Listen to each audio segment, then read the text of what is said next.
मरकजी वज़ीर दाखिला अमित शाह ने एक मरतबा फिर राहुल गांधी पर तनकीद की। इंडिया इत्तेहाद और इस अलायंस पर भी तनकीद की। मरकजी वज़ीर दाखिला अमित शाह ने फिर इस बात को दोहराया कि 4 जून को वोटों की गिनती के दौरान दोनों शहजादे प्रेस कॉन्फ्रेंस करेंगे और ये इल्ज़ाम लगाएंगे कि ईवीएम की वजह से उनकी शिकस्त हुई। उत्तर प्रदेश के महाराजगंज में इंतखाबी जलसे से खिताब करते हुए वज़ीर दाखिला कांग्रेस और उसके इंडिया इत्तेहाद को तनकीद का निशाना बनाया है।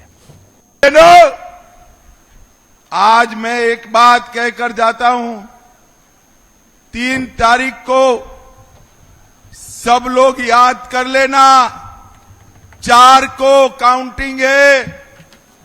4 की दोपहर को ये दोनों शाहजादे प्रेस कॉन्फ्रेंस करेंगे और प्रेस कॉन्फ्रेंस कर कर कहेंगे ईवीएम खराब था इसलिए हम चुनाव हार गए।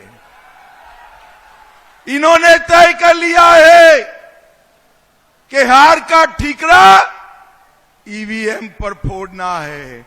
राहुल बाबा, नाचना न आए तो आंगन टेढ़ा वाला आपका हिसाब है, आंगन टेढ़ा वाला।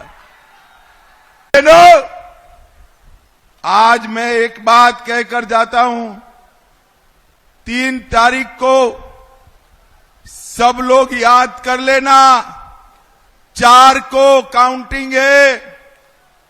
4 की दोपहर को ये दोनों शाहजादे प्रेस कॉन्फ्रेंस करेंगे और प्रेस कॉन्फ्रेंस कर कर कहेंगे ईवीएम खराब था इसलिए हम चुनाव हार गए।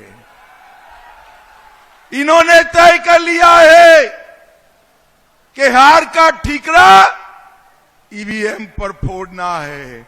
राहुल बाबा, नाचना न आए तो आंगन टेढ़ा वाला आपका हिसाब है, आंगन टेढ़ा वाला।